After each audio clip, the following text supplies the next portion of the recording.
마르코복음 6장 1절에서 6절입니다. 그때 예수님께서 고향으로 가셨는데 제자들도 그분을 따라갔다.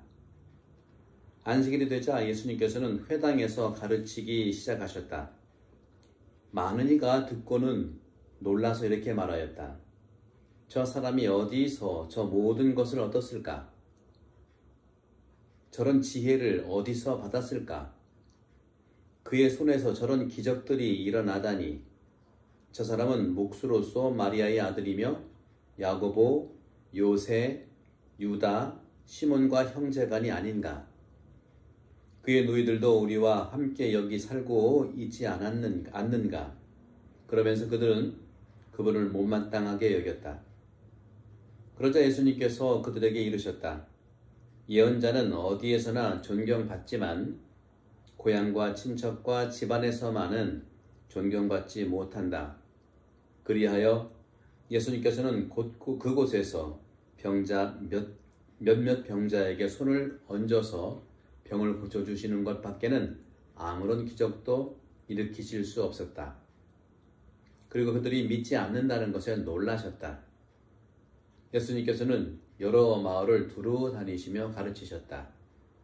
주님의 말씀입니다. 그리스도님 찬미합니다. 네, 오늘 복음은 안식일에 예수님께서 고향의 회당에서 말씀하셨죠. 네, 많은 사람들이 듣고 놀라서 저 사람이 어디서 저 모든 것을 얻었을까? 저런 지혜를 어디서 받았을까? 그에게 저런 기적들이 일어나다니 하면서 저 사람은 목수로서 시몬과 형제간이 아닌가? 이렇게 못마땅하게 여기고 있습니다. 예수님의 옛 모습을 아는 사람들이죠. 제자들과 함께 고향에 온 겁니다. 예수님께서 고향으로 제자들과 함께 따라 가셨는데 이런 일이 벌어진 거죠. 제자들과 고향에 왔다 가면 3년 정도 이렇게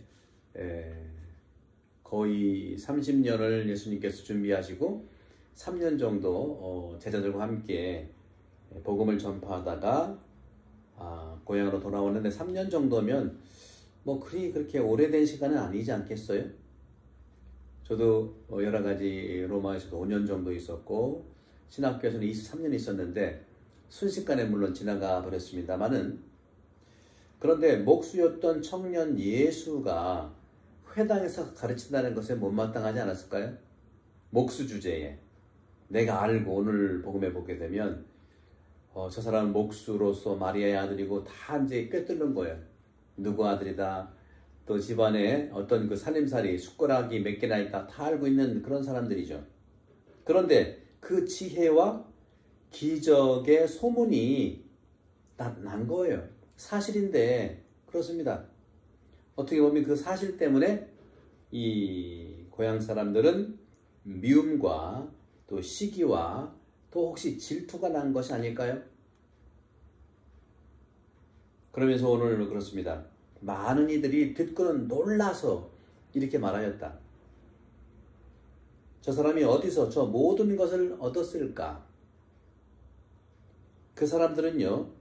예수님이 한낱 목수의 아들 청년 목수로서만 알고 있었지 예수님의 지혜와 능력에 대해서는 몰랐던 것 같죠. 그 고향 사람들은 예수님의 지혜와 능력 안에서 움직이는 거룩한 힘을 알아차리지 못하는 것이 선입견과 미움의 출발점입니다. 잘 알고 믿을 만한 사람의 능력에 흥미가 없다면 그것은 바로 그렇게 보는 사람들의 선입견, 색안경. 그런 선입견과 색안경은 바로 미움의 씨앗이고 또 그 미움은 지옥의 뿌리가 됩니다. 천국이 사랑이라면 미움은 지옥이기 때문이죠. 바로 그런 점에서 눈앞에 그런 미움의 씨앗들, 곧 선입견으로 우리는 우리 주변을 불신으로 지옥으로 만들 수가 있는 것입니다. 구약 성경은요, 가족이라든가 민족이라든가 국가의 발전을 이렇게 말하고 있죠. 하지만 복음서는 완전하지 못하고 완벽하지 못한 사람들에 대한 사랑을 이야기하고 있어요. 조직과 단체의 발전이 중요하긴 하지만, 국가가 발전이 중요하긴 하지만 그것이 온전히 사람을 만나고 사랑하는데 방해가 된다면 성장 속에서 여전히 우리는 선입견과 미움의 씨앗을 심고 있는 것은 아닐까요? 그런 점에서도 우리가 예언자라고 하는, 오늘 예수님께서 말씀하시는 예언자가 고향에서 환영받지 못한다는 그런 말처럼 우리는 가까이 있는 사람들 사이에서 오해를 하고 상처를 주고받을 수 있다는 것입니다. 하지만 반대로 생각해 봅시다. 반대로. 오히려 오늘 나자레트 고향 사람들이 예수님에 대해서 정말 경탄해하고 감동하고 칭찬하고 인정했다면 어떤 일이 벌어졌을까요? 천국이죠. 가족의 위로 한마디는, 마을 사람들의 격려 한마디는 어느 누구의 칭찬과 격려보다 아주 힘찬 응원과 위로가 될 것입니다. 우리 서로서로 위로하는 삶을 살아가도록 하십시다. 가까운 가족끼리 천국을 자주 건설해 봅시다. 실제로 그리스도인은 우리가 서로 하나님의 사랑을 받아서 사랑하는 그 사랑의 넘침이 다른 이웃들에게 전달되는 것입니다. 마음이 만드는 지옥은 훨씬 더 못할 것이 분명하기 때문입니다. 공동체 안에 있는 사람을 온전하게 만나는 힘은 색안경을 벗는, 그래서 있는 그대로 바라보는 것으로 충분합니다.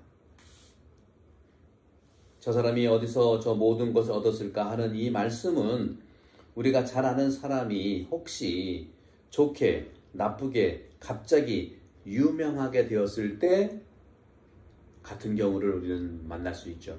경험할 수 있는 거예요. 하지만 다른 사람이 변화되었을 때, 내가 모르는 사이에 그 사람이 성장했을 때 그 과정을 알 수 없는 순간이 분명히 있다는 것을 우리는 받아들여야 돼요.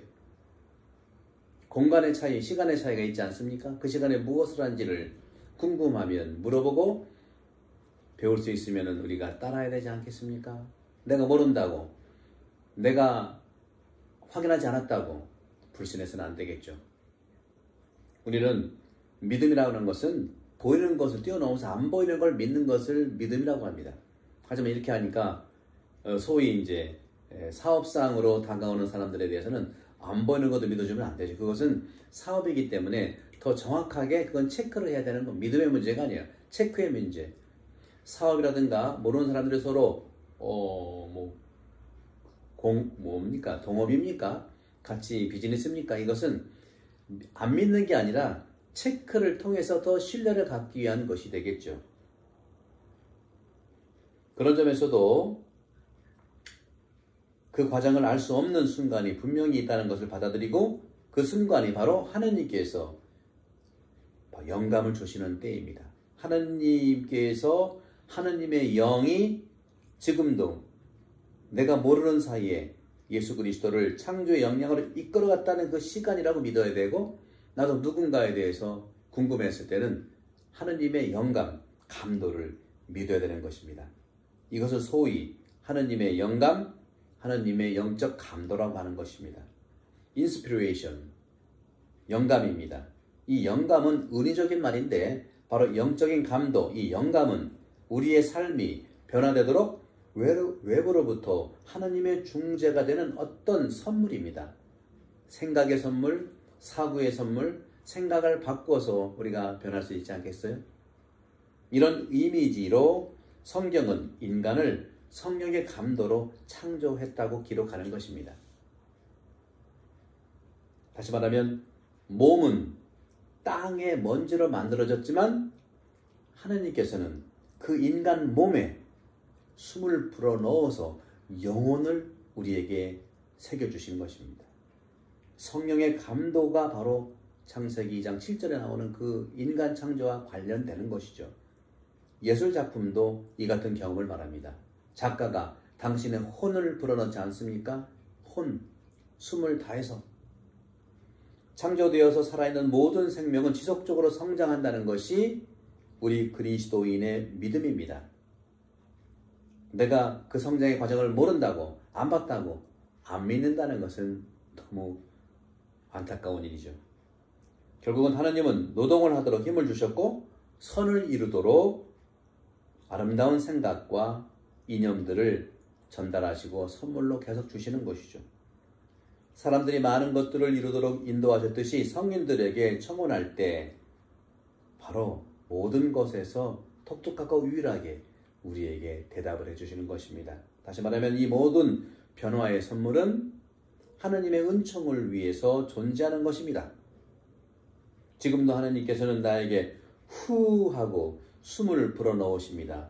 후 하고 성령을 불어넣으십니다. 성장은 과거를 묻지 않고 늘 진행하는 진행형입니다. 오늘 복음에서 6장 3절 저 사람은 어디서 저 모든 것을 얻었을까? 외국에서 오랜 세월을 살다가 고향으로 돌아온 사람들은 달라진 환경 때문인지 그전과 같은 따뜻한 반응을 느낄 수 없다는 경험을 종종 합니다. 장소와 사람에 대한 기억이 그가 떠난 순간 멈추어 있기 때문이지요. 여러분도 우리 시드니 하는 성당의 교우분들도 60년대에 한국을 떠났다면 60년대의 그러한 생각 70, 80, 90 연결되겠죠. 그럼에도 시간이 지나서 생활이 점점 나아지고 그에게 많은 변화들이 일어나지만 자신이 살았던 처음처럼 느낄 수 없는 현실을 또한 경험합니다. 그래서인지 떠났던 고향을 다시 찾기 시작하고 사람들과의 관계들을 다시 형성하지만 다시 시작하고 형성된 관계 안에서 오고 가는 말들은 더 이상 처음처럼 처음 했던 의미를 가지지 못하는 것을 오늘 복음에서 볼 수 있었고 우리도 경험합니다. 특별히 예수님처럼 영적으로 성장한 사람은 자신이 살고 있던 고향의 환경에서 잘 아는 사람들로부터 피할 수 없는 오해와 반칙과 무관심을 받으며 살아갑니다. 우리도 종종 그런 경험을 하죠. 예언자는 고향과 친척과 집안에서만은 존경받지 못한다. 그런데 이 말씀을 정말 세게 성찰을 해볼 필요가 있겠습니다. 잘 아는 그 한 사람이 그렇죠? 우리에게 흥미가 없다면 그건 누구의 잘못일까요? 우리가 잘 알고 있던 사람, 그 사람이 나한테 관심이 없다면 누구의 잘못일까요? 그의 잘못이 아니죠. 나의 잘못입니다. 그 사람이 아니라 가까이 있는 그 친구들의, 우리들의 잘못이 아닐까요? 가족들, 일터, 친구들 사이에서 종종 일어나는 상황입니다. 주의를 기울일 필요가 있는 듯 싶어요. 그런 점에서도 오늘 여러분과 함께 나눴던 이 여러 가지 중에서 저런 지혜를 어디서 받았을까? 그의 손에서 저런 기적들이 일어나다니. 네, 우리 마음의 씨앗, 그 안에 미움의 씨앗을 파종하지 맙시다. 미움의 씨앗은 바로 선입견입니다. 예수님의 지혜, 예수님의 능력, 그 안에 거룩함의 힘이 있다는 것을 알아차리는 것이 중요해요. 그런 점에서 영감은 계속해서 나를 성장시키고 성숙시키는 것이죠. 우리 모두 미움의 씨앗이 아니라 사랑의 씨앗을 담아서 천국을 건설하는 그런 이 코로나 바이러스 시대의 가족, 성당, 우리 주변에 되기를 간곡합니다. 성부와 성자와 성령께서 여러분 모두를 간곡합니다. 감사합니다.